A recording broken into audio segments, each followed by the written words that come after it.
Student, welcome to our YouTube channel MNS Classes.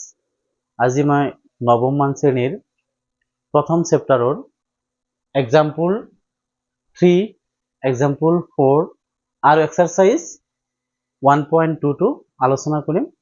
তোমালোকে মোৰ লগত থাকি আমাৰ চেনেলৰ MNS ক্লাছ সাবস্ক্ৰাইব কৰিব, লগতে কাষত থকা বেল আইকনটো দবাই দিবা যাতে পৰৱৰ্তী ভিডিঅ'বোৰ আমাৰ চেনেলটোত তোমালোকে আগত চাব পাৰা। আজি আজিৰ ভিডিঅ'টো স্টাৰ্ট কৰো। আজিৰ প্ৰথম প্ৰশ্ন হল উদাহৰণ 3, সংখ্যা ৰেখাত √2ৰ অৱস্থান নিৰ্ণয় কৰা। সংখ্যা ৰেখাত কাক দেখুৱাব লাগে? এই √2ৰ অৱস্থান দেখুৱাব লাগে। আমি সচৰাচৰ সংখ্যা ৰেখাত কি দেখা পাওঁ? সংখ্যা ৰেখাত আমি অখণ্ড সংখ্যালৈকেহে বেছিভাগ ইউজ কৰো, যে 0 1 2 3 -1 -2 -3। এবার কিন্তু আমি অখণ্ড সংখ্যাত থাকিলে নহব। এবার আমি অখণ্ড সংখ্যার উপরিও আমি কি সংখ্যা বহুৱাম? সংখ্যা ৰেখাত অপৰিমেয় সংখ্যা √2 বহুৱাম। আৰু এইটো বহুৱাৰ নিয়ম তোমালোকে চোৱা। মই আৰম্ভ কৰিছো। উদাহৰণ নম্বৰ 3, সংখ্যা ৰেখাত √2ৰ অৱস্থান নিৰ্ণয় কৰা। সলিউশন।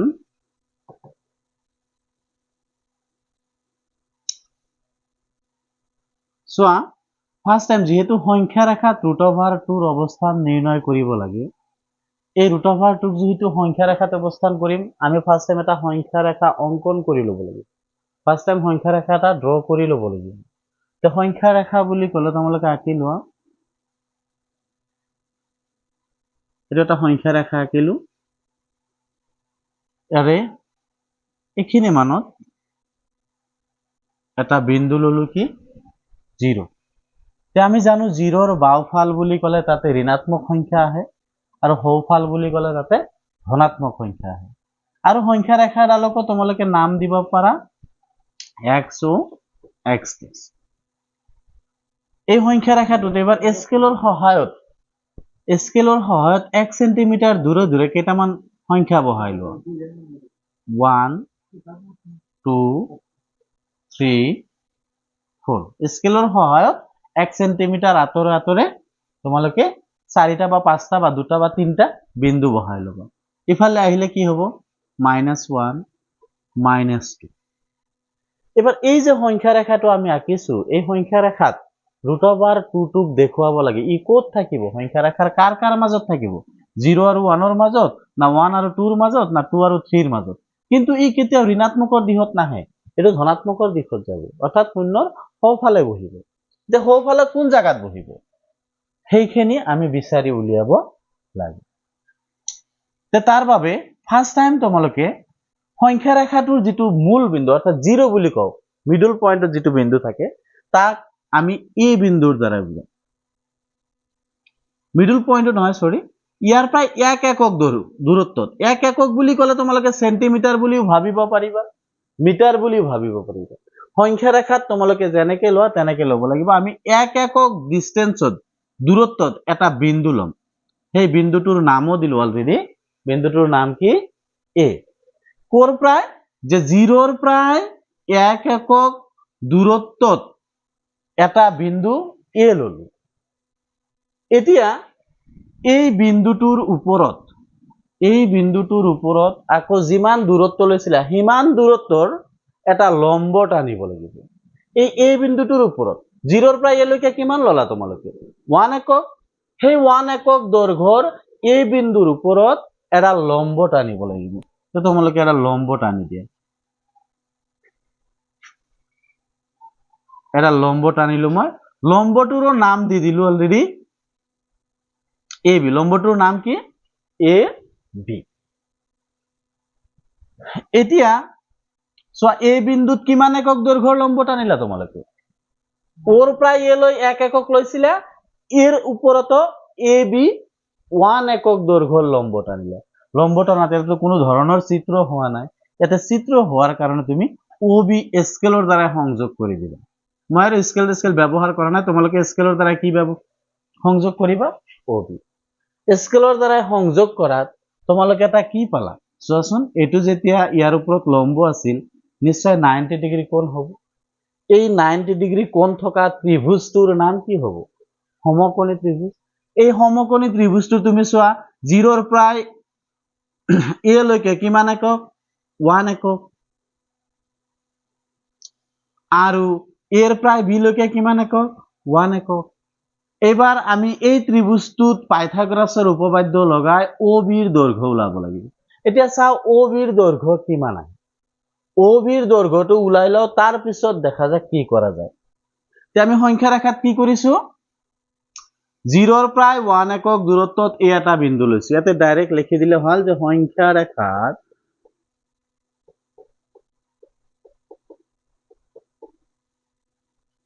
OA equal to 1 একক আৰু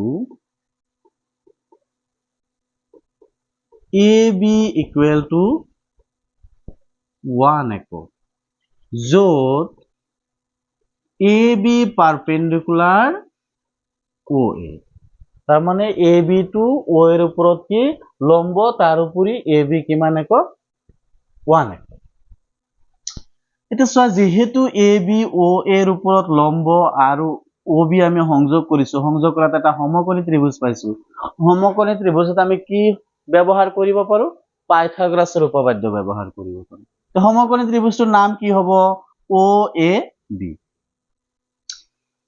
OAB সমকোণী ত্ৰিভুজৰ ক্ষেত্ৰত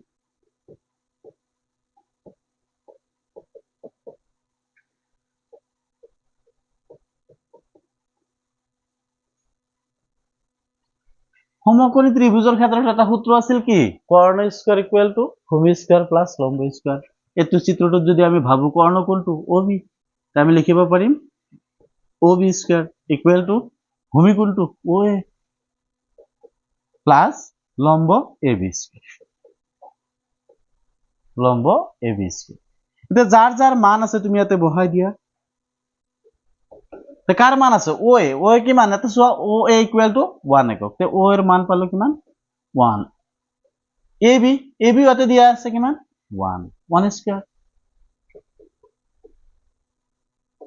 তে চোৱা 1 স্কয়াৰ মানে 1 স্কয়াৰ মানে 1 ডাইৰেক্ট লিখি দিলো কি 1 প্লাস 1 2 এটা চোৱা OB স্কয়াৰৰ মান কিমান পালা 2 OB ৰ মান কিমান হ'ব এই OB স্কয়াৰৰ বৰ্গমূল লোৱা বৰ্গমূল ললে কি পাবা OB একফালে বৰ্গমূল লৈছা তুমি আনফালেও কি কৰিব লাগিব বৰ্গমূল লোৱা √(2) এতিয়া OB ইকুৱেল টু √(2) চোৱাচোন OB টো চিত্ৰত কোনটোৱে বুজাইছে OB নিশ্চয় এই ৰেখাটোৱে বুজাইছে তে এই ৰেখাটোৰ মান আমি কিমান পালো √(2) কিন্তু এই ৰেখাটোকটো আমি সংখ্যা ৰেখাতহে বহাব লাগিব ইয়াতে থাকিলেতো নহব ইয়াতে OB ৰ দৈৰ্ঘ্য পালো √(2) ইয়াক আমি ক'ত আনিব লাগিব সংখ্যা ৰেখাত তে ইয়াৰ প্ৰায় O বিন্দুত কেন্দ্ৰ কৰি কম্পাছৰ দ্বাৰাই O বিন্দুক কেন্দ্ৰ কৰি OB ৰ সমান ব্যাসাৰ্ধলৈ এটা বৃত্তচাপ আঁকি দিবা বৃত্তচাপ আঁকাৰ লগে লগে সেই বৃত্তচাপে সংখ্যা ৰেখাত য'ত কাটিব সেই বিন্দুটোৱে আমাক সংখ্যা ৰেখাত √(2) অৱস্থান বুজাব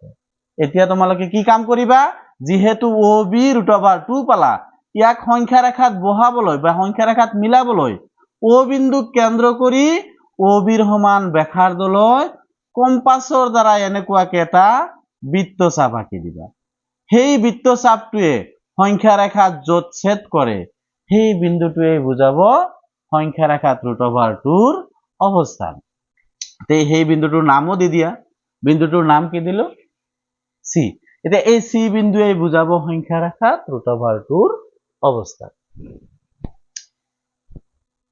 তে লিখাখিনি মই ইয়াতে লিখি দিছো তোমালোকে তলে তলে লিখিলে হল মই সাইডত লিখি দিছো এবাৰ কি কৰিলো আমি O বিন্দু কেন্দ্ৰ কৰি লিখাখিনি তোমালোকে মুখস্থ কৰিব নালাগে কি কাম কৰিছা সেইখিনি লিখি দিলে হল চাই চাই যে O বিন্দু কেন্দ্ৰ কৰি OB ৰ সমান ব্যাসাৰ্ধলৈ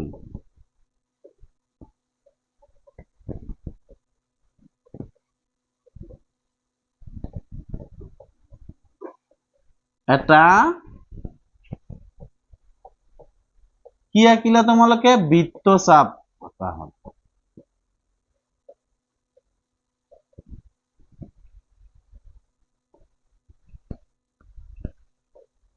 এই চাপডালে সংখ্যা রেখা কি বিন্দুত কাটিছে বুলি নামকরণ করে দিলু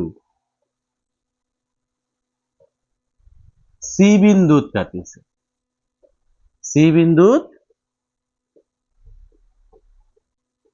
কাটিছে কত কাটিছে এই সি বিন্দুত কাটিছে তে এই সি বিন্দুটোৱে কি হ'ব সংখ্যা ৰেখা √2 ৰ অবস্থান সি বিন্দুটোৱে হ'ব সংখ্যা ৰেখাত √2 ৰ অবস্থান ঠিক আমাক সংখ্যা ৰেখাত √2 ৰ অবস্থান নিৰ্ণয় কৰিব দিছিল আমি সংখ্যা ৰেখাত √2 ৰ অবস্থান কত পালো 1 আৰু 2 ৰ মাজৰ সি বিন্দুটোত পালো তে এনেকুৱাকে তোমালোকে যদি পৰীক্ষাত √2 সংখ্যা ৰেখাত দেখাবলৈ আহে হুবহুব এনেকুৱাকে লিখি দিলে হ'ল নিশ্চয় তোমালোকে যিখিনি কথা কোৱা হৈছে নিশ্চয় বুজি পাইছা ফাৰ্ষ্টত সংখ্যা ৰেখা এটা লিখিবা তাৰে 0 ৰ প্ৰায় সোঁফালে 3 4 যিমান সংখ্যা বহাব পাৰিবা অতি কমেও 3টা বহাবা 1 সেন্টিমিটাৰ দূৰে দূৰে বহাব পাৰিবা 2 সেন্টিমিটাৰ দূৰে দূৰে বহাব পাৰিবা 3 সেন্টিমিটাৰ দূৰে দূৰেও বহাব পাৰিবা কিন্তু 1 সেন্টিমিটাৰ লোৱাটো বেটাৰ কিয় আমাৰ বহিটোত দেখাত ভাল দেখা যায় তে এটো তোমালোকে লিখি লোৱা √2 টো সংখ্যা ৰেখাত কেনেকৈ বহাব লাগে এবাৰ ইয়াৰ পৰৱৰ্তী এক্সাম্পল নাম্বাৰ 4 লৈ যাম আমি তোমালোকে এটো লিখি লোৱা এক্সাম্পল নাম্বাৰ 4 কি আছে সো আকৌ এক্সাম্পল 4 তো এটা অপৰিমেয় সংখ্যা √3 কত বহাব দিছে সংখ্যা ৰেখাত বহুৱাব দিছে তে সংখ্যা ৰেখাত আমি কি কৰিম √2 ৰ নিচিনাকে √3 কো বহাই দেখুৱাম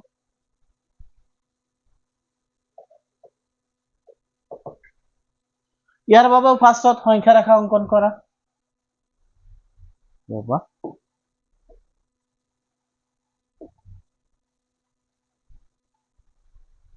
মই এডাল সংখ্যা ৰেখা আঁকিলো এই সংখ্যা ৰেখাটোত 1 সেন্টিমিটাৰ দূৰে দূৰে মই কেইটামান বিন্দু লৈ লওঁ দেখোৱা এটো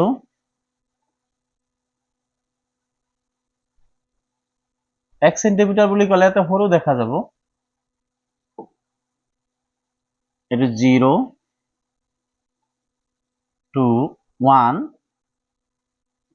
2 3 বাওফালে ঋণাত্মক বহোৱাৰ দৰকাৰ নাই তথাপি মই দুটা সংখ্যা বহাই দিছো এটো 1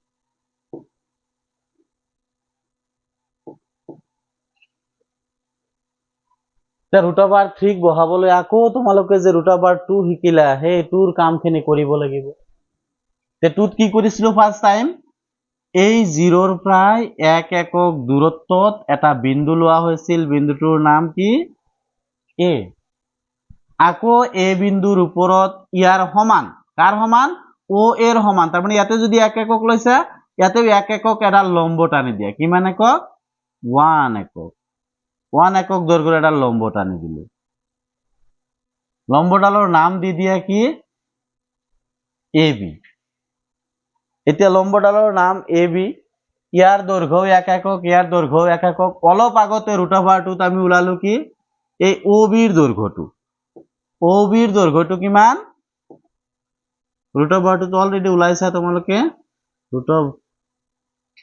OB equal to √2 এতিয়া যেহেতু তোমালোকে √3 দেখাবা এই যে OB আঁকিলে OBৰ ওপৰত লম্ব হোৱাকেই আকৌ 1 একক দৈৰ্ঘ্যৰ এডাল লম্ব টানা অৰ্থাৎ OBৰ বি বিন্দুত 1 একক দৈৰ্ঘ্যৰ আৰু এডাল আমি কি টানিম লম্ব টানিম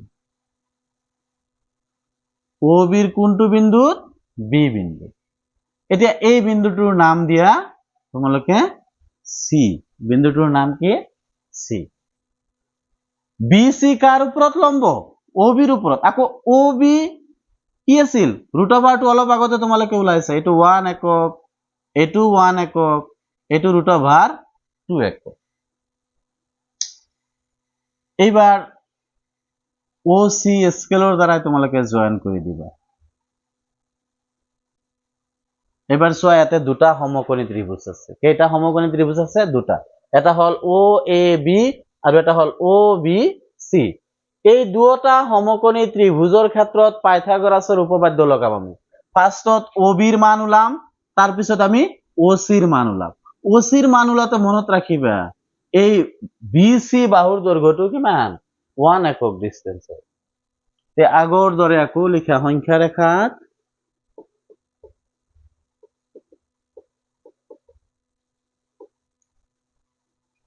কি লিখিলো? প্ৰথম ওৰ প্ৰায় এ লৈকে 1 একক ডিস্টেন্স টানিলো first. O A equal to 1 একক আৰু এ বি ইকুৱেল টু 1 একক, লগতে এ বি 1 একক, লগতে ও এৰ ওপৰত লম্ব। আমি লিখিম য'ত এ বি পাৰপেন্ডিকুলাৰ ও এ। এইখিনিৰ দ্বাৰাই আগতে তোমালোকে এই ও বিৰ দৈৰ্ঘ্যটো ওলাই লোৱা। ও এ বি সমকোণী ত্ৰিভুজত যোৱা। ও এ বি সমকোণী ত্ৰিভুজৰ ক্ষেত্ৰত আমি কি লিখিব পাৰো? পাইথাগোৰাছৰ উপপাদ্যটো মনত পেলোৱা। কৰ্ণ স্কয়াৰ, কৰ্ণ বুলি ক'লে ও বি, আহি গ'ল ও বি স্কয়াৰ ইকুৱেল টু ভূমি ও এ স্কয়াৰ প্লাস লম্ব এ বি স্কয়াৰ। ইয়াৰ প্ৰায় ও বিৰ মানটো ওলাই লম। এইটো 1 1 স্কয়ার, এইটো 1 1 স্কয়ার। এটা দিয়া আছে এ বি 1 ও এ 1। তাৰ মানে √3 √2 ৰ সম্পূৰ্ণ কাম কৰিব লাগিব। তে 1 স্কয়ার 1 স্কয়ার 1 প্লাস 1 কিমান হ'ব? 2। তে ও বি স্কয়ার আছে, ও বি লাগে, তে বর্গমূল লৈ লোৱা। বর্গমূল ললে স্কয়ারটো ক্যান্সেল হল, ইফালে কি চিন আহি গল? √, চিন আহি গল। তে ও বিৰ দৈৰ্ঘ্য কিমান পালো? √2। এতিয়া ও বিৰ দৈৰ্ঘ্য যেতিয়া পালা তুমি ও বি আৰু বি সি বাহু বিশিষ্ট ও বি সি সমকোণী ত্ৰিভুজত যাব লাগিব। এবাৰ আমি যাম ও বি সি সমকোণী ত্ৰিভুজৰ ক্ষেত্ৰত। তাতে আকৌ আমি কি কৰিছো? ও বিৰ ওপৰত 1 একক দৈৰ্ঘ্যৰ এটা লম্ব টানিছো। লম্বটোৰ নাম হ'ব বি সি। ইয়াতে মই লিখি দিছো, ৰবা এইখিনি তুলি দিওঁ।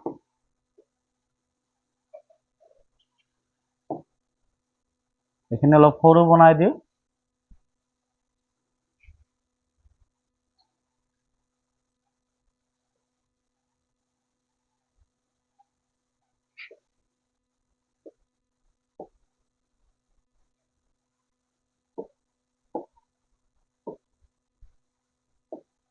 এবাৰ চোৱা, সৰু বনাই দিছো, আকৌ ডাঙৰ কৰি দিম, তেতিয়া লিখিব পাৰিবা। আগত বুজাই লওঁ। এইবাৰ আকৌ বুলি লিখিলো আমি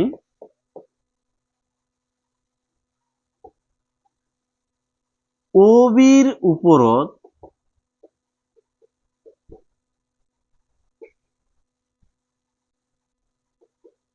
বি সি ইকুৱেল টু 1 একক লম্ব টনা হল।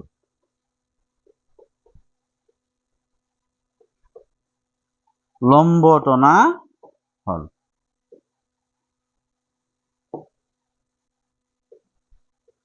এবাৰ লম্বটো কাৰ উপৰে টানিছো?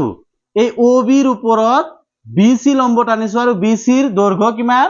1 একক। এবাৰ ত্ৰিভুজ কোনটো লবা? ও বি সিৰ ক্ষেত্ৰত পাইথাগোৰাছৰ সূত্ৰ লগাই দিয়া। ও বি সি সমকোণী ত্ৰিভুজৰ ক্ষেত্ৰত, সমকোণী ত্ৰিভুজৰ ক্ষেত্ৰত আমি কি লিখিব পাৰিম? এবাৰ লম্ব বি সি, ভূমি ও বি, কৰ্ণ ও সি। আমি লিখিব পাৰিম O C square equal to O B square plus B C square. যাৰ যাৰ মান আছে বহাই দিয়া। ও বিৰ মান ও বি অলপ আগতে ওলাইছে। ও বি ইকুৱেল টু কিমান? √2।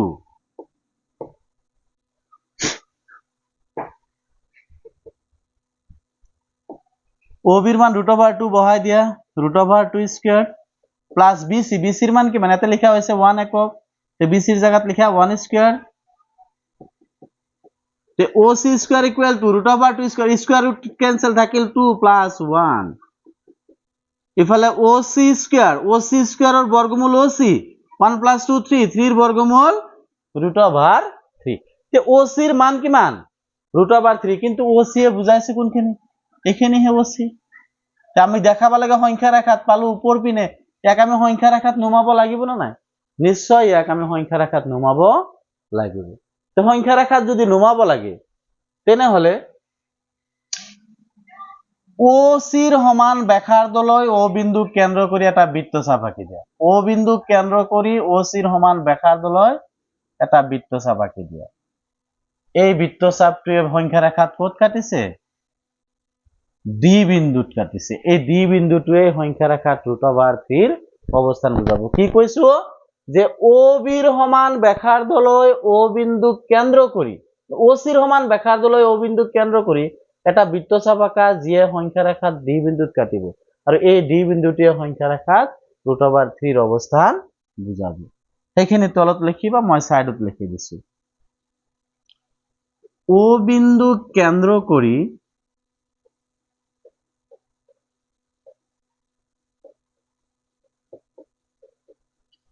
O বিন্দু কেন্দ্ৰ কৰি OC এৰ সমান ব্যাসাৰ্ধলৈ OC এৰ সমান ব্যাসাৰ্ধলৈ এটা বৃত্তচাপ আঁকা হল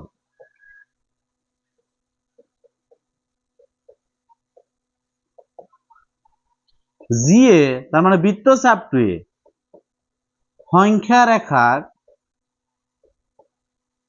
যিয়ে অৰ্থাৎ বৃত্তচাপটোৱে সংখ্যা ৰেখাক কি বিন্দুত কাটিছে এতে উল্লেখ কৰি দিয়া আছে D বিন্দুত কাটিছে যিয়ে সংখ্যা ৰেখাক D বিন্দুত কাটিছে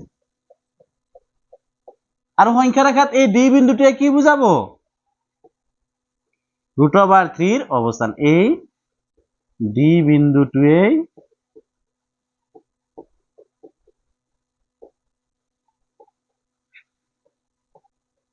সংখ্যা রেখাত √3 অবস্থান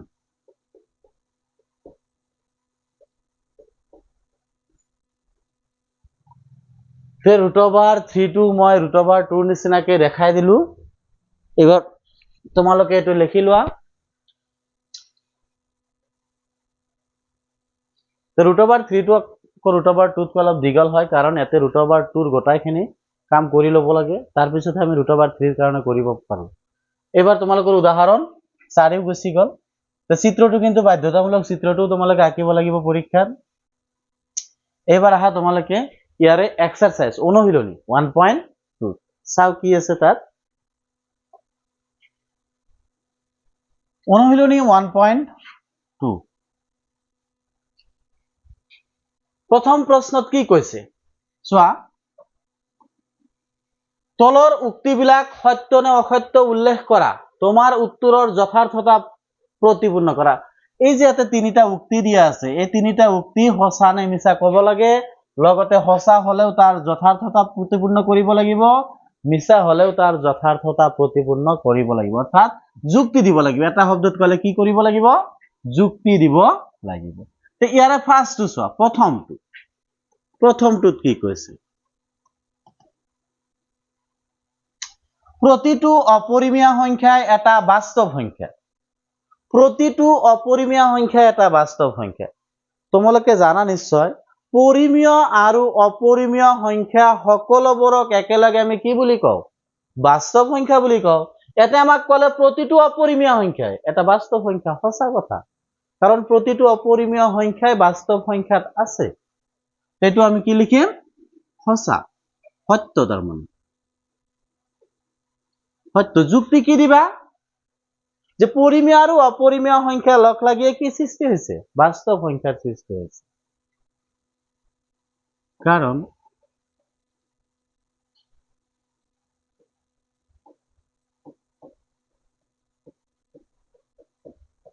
সকলোবোৰ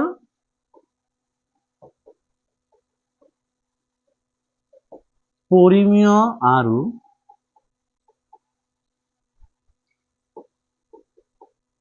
অপৰিমেয়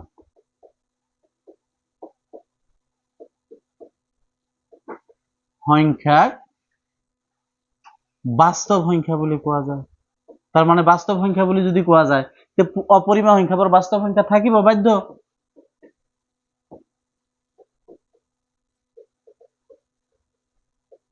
এটো প্ৰথমটো গুচি গ'ল। এবাৰ তোমালোকে 2 নাম্বাৰ প্ৰশ্ন লক্ষ্য কৰা। 2 নাম্বাৰটো কি হয় চোৱা। সংখ্যা ৰেখাৰ প্ৰতিটো বিন্দুৱে √m আৰ্হিৰ, য'ত m এটা স্বাভাৱিক সংখ্যা। নিশ্চয় নহয়, তোমালোকে জানা সংখ্যা ৰেখাত √m আৰ্হিৰ বাহিৰেও অইন কিছুমান সংখ্যা থাকে। √m আৰ্হিৰ বুলি ক'লে ইয়াতে সকলোবোৰ যদি √m আৰ্হিৰ হয় তেন্তে কি গোটাই অপৰিমেয় সংখ্যা হ'ব। গোটাই কি সংখ্যা হ'ব? অপৰিমেয় সংখ্যা হ'ব। ইয়াতে কি লিখছে? সংখ্যা ৰেখাৰ প্ৰতিটো বিন্দুৱেই √m আৰ্হিৰ, য'ত m এটা স্বাভাৱিক সংখ্যা। কিন্তু চোৱা 4 সংখ্যাটোতো √m আৰ্হিৰ নহয়, কাৰণ 4 সংখ্যাটোক আমি √ৰ ভিতৰত ৰাখিব নোৱাৰো। এক √ৰ ভিতৰত লিখিলেও ইয়াৰ বৰ্গমূল বাহিৰত ওলাই আহিব কিমান? 2। তে সংখ্যা ৰেখাৰ প্ৰতিটো বিন্দুৱে √m আৰ্হিৰ নহয়। কিয়? যে সংখ্যা ৰেখাত এনে কিছুমান সংখ্যা আছে যিবোৰ √m আৰ্হিৰ নহয়, যেনেকুৱা 4। এটো কি পালো আমি? অসত্য। অসত্য, কাৰণ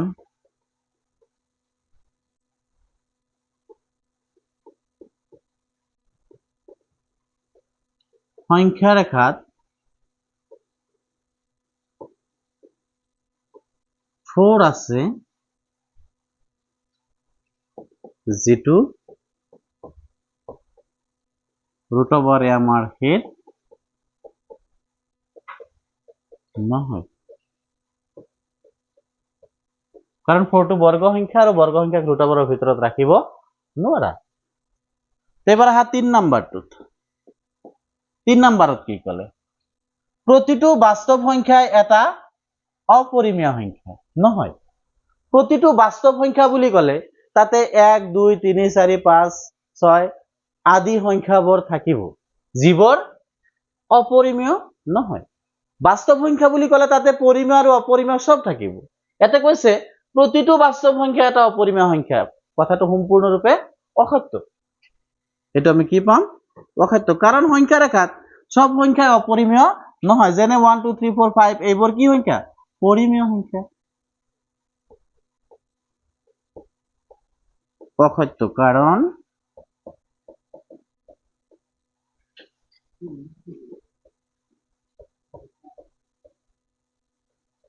সংখ্যা ৰেখাত 1 2 3 আদি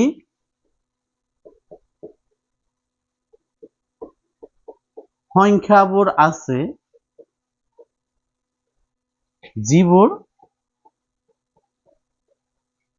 অপৰিমেয় নহয়।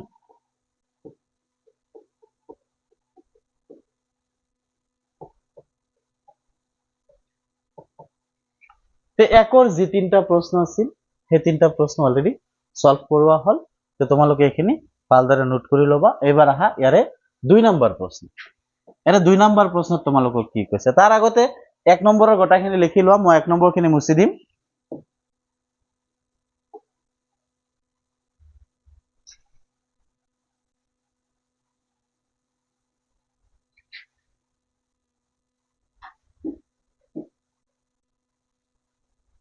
এবাৰ তোমালোকে আহা 2 নম্বৰ প্ৰশ্ন, যে সকলো ধনাত্মক অখণ্ড সংখ্যাৰ বৰ্গমূল অপৰিমেয় নে? যদি নহয় তেনেহলে এটা সংখ্যাৰ উদাহৰণ দি যাৰ বৰ্গমূল এটা পৰিমেয় সংখ্যা। এস যে সকলো ধনাত্মক অখণ্ড সংখ্যাৰ বর্গমূল অপরিমেয় নে? এটো কেতিয়াও নহয়। সকলো ধনাত্মক অখণ্ড সংখ্যা বুলি ক'লে তাতে বর্গ সংখ্যাবোৰ সোমাই থাকিব, আৰু বৰ্গ সংখ্যাবোৰৰ বৰ্গমূল কি নহয়? অপৰিমেয় নহয়। যদি নহয় তেনেহলে এটা সংখ্যাৰ উদাহৰণ দিয়া যাৰ বৰ্গমূল এটা পৰিমেয় সংখ্যা। যিকোনো বর্গ সংখ্যা ললে হল।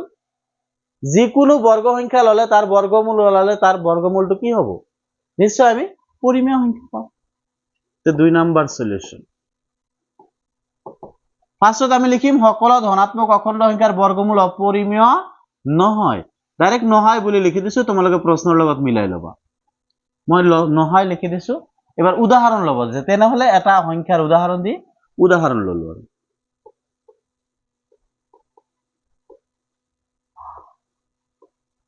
উদাহরণ 4 উদাহরণটো কি ললো 4 এই 4 এর বর্গমূল 4 এর বর্গমূল বুলি কলে আমি কি লম প্লাস মাইনাস 2 4 এর বর্গমূল প্লাস মাইনাস 2 তার মানে প্লাস 2 হব পারে মাইনাস 2 হব পারে কিন্তু এই প্লাস মাইনাস 2 অপরিমেয় হয় নাকি নহয় 4 এর বর্গমূল প্লাস মাইনাস 2 প্লাস মাইনাস 2 অপরিমেয় নহয় কারণ ইহত পরিমেয় তে হৈ গল তো তোমালোকে এই 2 নাম্বার প্রশ্নটোত এতে অপরিমেয় নে তাতে নহয় বুলি আনসার দিবা আৰু উদাহৰণ লবা যিকোনো এটা বৰ্গ সংখ্যা মই 4 লৈছিলো তোমালোকে 9 লব পাৰিবা 16 লব পাৰিবা 25 লব পাৰিবা যিকোনো বর্গ সংখ্যা লবা তার বর্গমূল কি হৈ যাব পরিমেয় আহি যাব কেতিয়াও অপরিমেয় নাহে তে 2 গুছি গল এবার থাকিল তোমালোকৰ 3 তিনিটোত আকৌ সেই যে উদাহৰণ পড়ালো মই 3 আৰু 4 √2 আৰু √3 ঠিক একেদৰে এবাৰ আমি এই এক্সাৰসাইজৰ অনুশীলনীৰ 3 নাম্বাৰ প্ৰশ্নটো কৰাম 3 নাম্বাৰ প্ৰশ্নত কৈছে সংখ্যা ৰেখাত কিদৰে √5ক সূচিত কৰিব পাৰি দেখুৱা সংখ্যা ৰেখাত কিদৰে √5ক সূচিত কৰিব পাৰি দেখুৱাব লাগে তাৰ মানে সংখ্যা ৰেখাত √5 টো বহুৱাই দেখুৱাব লাগে এবাৰ চোৱা 3 এৰ সলিউশন তোমালোকে নিশ্চয় √2 আগতে কেনেকে বহালো মনত ৰাখিছা এবাৰ আহা আমি সংখ্যা ৰেখাত √5ক বহাম তে তাৰ বাবে তোমালোকে এডাল সংখ্যা ৰেখা আঁকি লোৱা মই এডাল সংখ্যা ৰেখা আঁকি ললো সংখ্যা ৰেখাডালৰ মিডল পয়েন্টত এটা পয়েন্ট দিয়া কি 0 0 ৰ হওফালে ধনাত্মক সংখ্যা 0 ৰ হওফালে কি সংখ্যা ধনাত্মক সংখ্যা 1 সেন্টিমিটার দূরত মই ললো কি 1 2 সেন্টিমিটার দূরত 2 3 সেন্টিমিটার দূরত 3 4 সেন্টিমিটার দূরত 4 আর সংখ্যা ৰেখাডালৰ যদি নাম দিব ইচ্ছা কৰা তেতিয়া নাম দিব পাৰিবা x x ডেশ এই সংখ্যা ৰেখাটোৰ কোনটো বিন্দুত সংখ্যা ৰেখাটোত তো অসীম সংখ্যক বিন্দু আছে তাৰে কোনটো বিন্দুত √5 থাকিব হেতু আমি দেখুৱাই দিব লাগিব তে √5 ৰ বাবে ফাৰ্স্ট টাইম তোমালোকে এটা কাম কৰিব লাগিব আগৰ দুটাত আমি প্ৰথম যেটো দূৰত্ব লৈছিলো সেই দূৰত্বটো 1 একক লৈছিলো এবাৰ আমি ব্যতিক্ৰম মিলম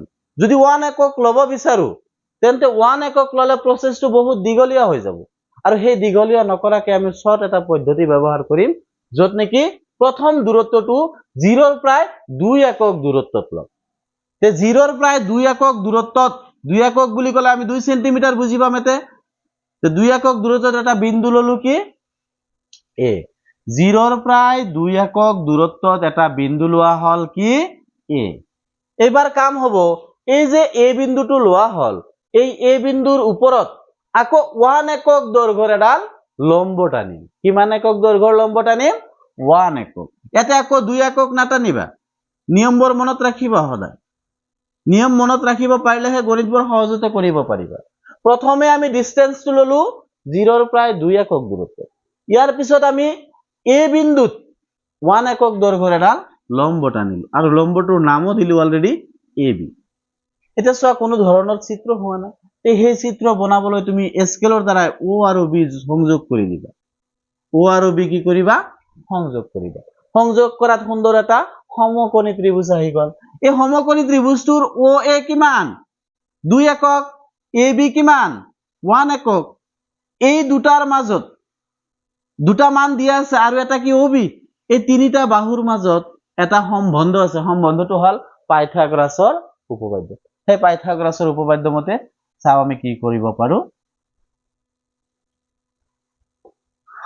সংখ্যা ৰেখাত ফাৰ্ষ্টত ডিস্টেন্সটো কি লৈছিলো OA ইকুৱেল টু 2 একক আৰু AB ইকুৱেল টু 1 একক য'ত AB perpendicular OA AB ৰেখাডাল O এৰ উপৰত কি লম্ব এতিয়া সমকোণী ত্ৰিভুজ OAB ৰ ক্ষেত্ৰত OAB সমকোণী ত্ৰিভুজৰ ক্ষেত্ৰত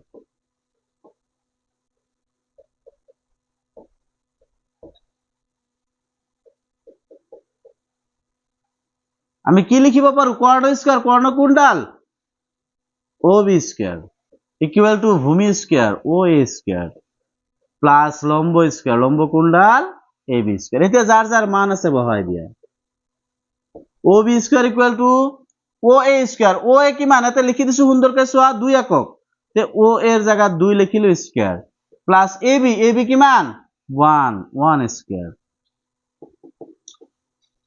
তে OB square equal two 2 square মানে 4 প্লাস 1 ইফালে চোৱা OB স্কয়ার আছে বর্গমূল ললো 4 প্লাস 1 5 বর্গমূল ললো √5 তে আমি OB এর দৈর্ঘ্য তার মানে এই ৰেখাডালৰ দৈৰ্ঘ্য পালো কিমান √5 কিন্তু ইয়াক দেখাব লাগে কত সংখ্যা ৰেখাত যদি সংখ্যা ৰেখাত দেখাব লাগে একটু টানি নুমাব নোৱাৰা তে কি কৰিব লাগিব O বিন্দুক কেন্দ্ৰ কৰি OB ৰ সমান ব্যাসাৰ্ধলৈ এটা বৃত্তচাপ আঁকিব লাগিব আৰু সেই বৃত্তচাপে সংখ্যা ৰেখাত যত ছেদ কৰে সেই ছেদ কৰা বিন্দুটোৱে সংখ্যা ৰেখাত √5 ৰ অৱস্থান বুজাব আৰু সেই বিন্দুটোৰ নাম দিলো মই C বিন্দু যে O বিন্দুক কেন্দ্ৰ কৰি OB ৰ সমান ব্যাসাৰ্ধলৈ এটা বৃত্তচাপ অঁকা হল যিয়ে সংখ্যা ৰেখাডালক C বিন্দুত কাটিছে আৰু এই C বিন্দুটোৱে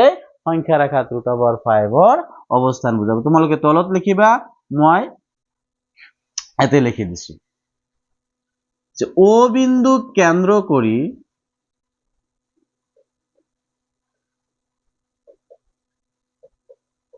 O বিন্দুক কেন্দ্ৰ কৰি কাৰ সমান OB ৰ সমান ব্যাসাৰ্ধলৈ তোমালোকে মনত ৰাখিবা ব্যাসাৰ্ধ মই যেনেকৈ হাতেৰে লৈছো তোমালোকে কেতিয়াও হাতেৰে ব্যাসাৰ্ধ নলবা ব্যাসাৰ্ধ লওঁতে সদায় কম্পাস ব্যৱহাৰ কৰিবা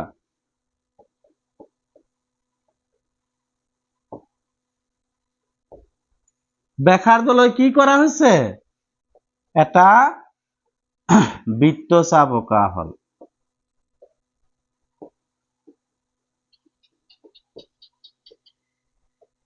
যিয়ে তাৰ মানে বৃত্তচাপটোৱে যিয়ে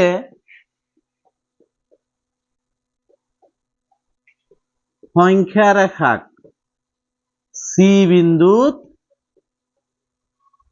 ছেদ কৰিছে বা কাটিছে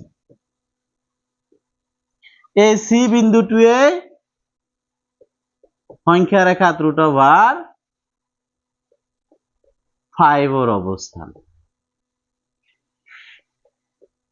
এতে ডাইৰেক্ট লিখি দিয়া মোৰ জায়গা কম হল অলপ তে ডাইৰেক্ট লিখি দিলো C বিন্দুটোৱে √5 ৰ অৱস্থান এবাৰ তোমালোকে চোৱা নিশ্চয় বুজি পাইছা একেবাৰে সহজ সৰল ভাষাত বুজাই দিয়া হৈছে তে আজি তোমালোকৰ এক্সাম্পল 3 4 লগতে এক্সাৰসাইজ 1.2 ৰ সম্পূৰ্ণ কোশ্চন সলিউশন কৰাইছো তে ইয়াৰ পৰৱৰ্তী ভিডিঅলৈ তোমালোক অপেক্ষা কৰিবা তে আজি এখানেই থাকো